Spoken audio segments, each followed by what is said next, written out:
There you go, fatty.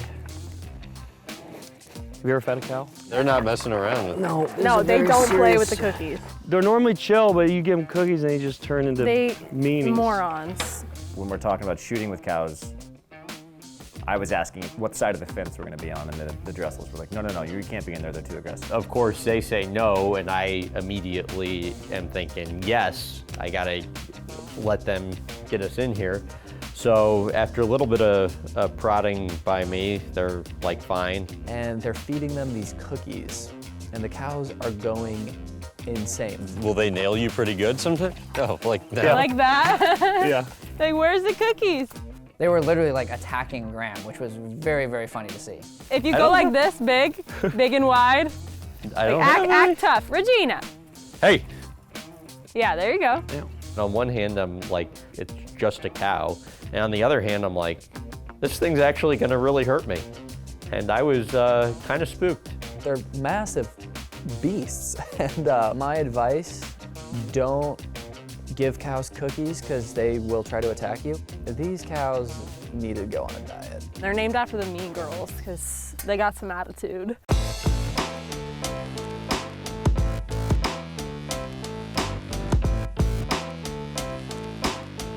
Caeleb then showed us around his house, played some drums for us, played some ukulele for us.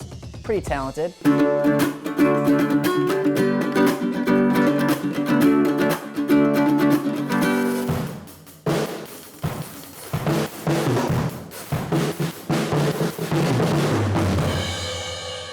What was probably most interesting to me from the interview was that Caeleb has struggled with mental health for a very long time, and he was in a really, really dark place back in high school. Didn't want to do anything, wasn't going to school, wasn't swimming, was pretty much just laying in bed for all hours of the day for a couple months. And that post-Tokyo Olympics, when he had about as good of a games as anybody could ever want to have, he was in arguably a darker place. Yeah, it's brutal. I think the added attention, it wasn't just me under the microscope, it was very much me and Megan. Really what I wanted to do was just lock myself in a room and not talk to anybody. In a time where there's so much awareness surrounding mental health, I'm happy that we were able to kind of provide a platform for Caeleb to really share his story that nobody else really knew about. I felt so lost.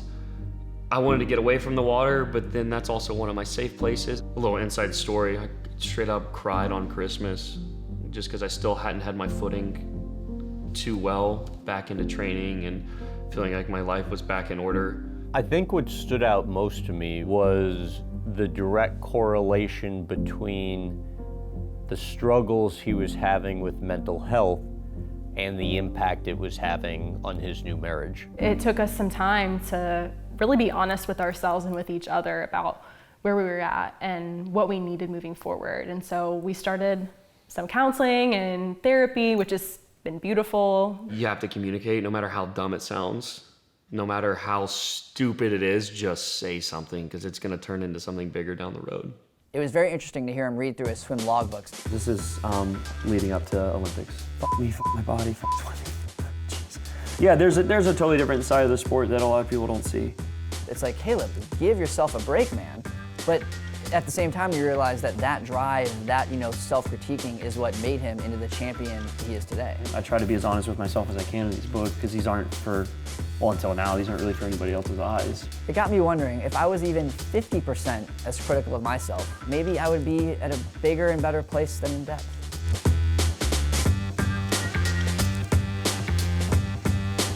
Not just jumping off, you're pulling with the arms and you're pushing with the legs. It was fun learning how to jump off the starting block.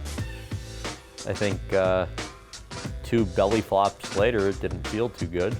Take your mark, go!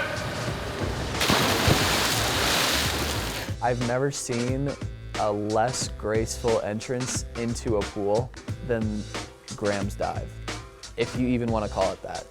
That was probably like a 3.8. You had some good length, to be honest, but just the entry could have used some work.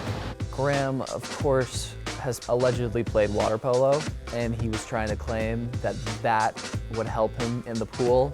It didn't. I'm not one that likes to have my shirt off.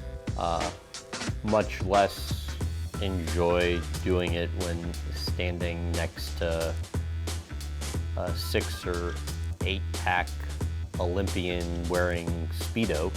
Seth, our DP, had a nice view of me since he was stationed under the water.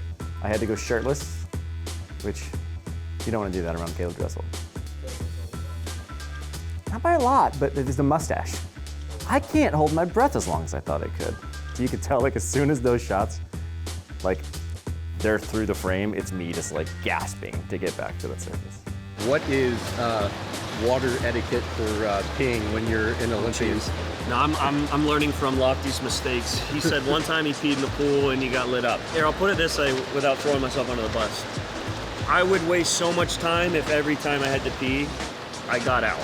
I always knew people peed in the pool. You knew it had to happen, and I'm glad Caeleb finally reveals the truth. That's why it's chlorinated.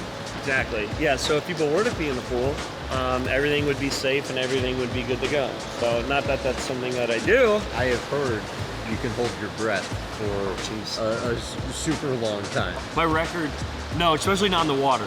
It's Not, usually in my okay. bed before, it's usually like before falling asleep I've done it. But yeah, my record in bed, 5 minutes, 6 seconds.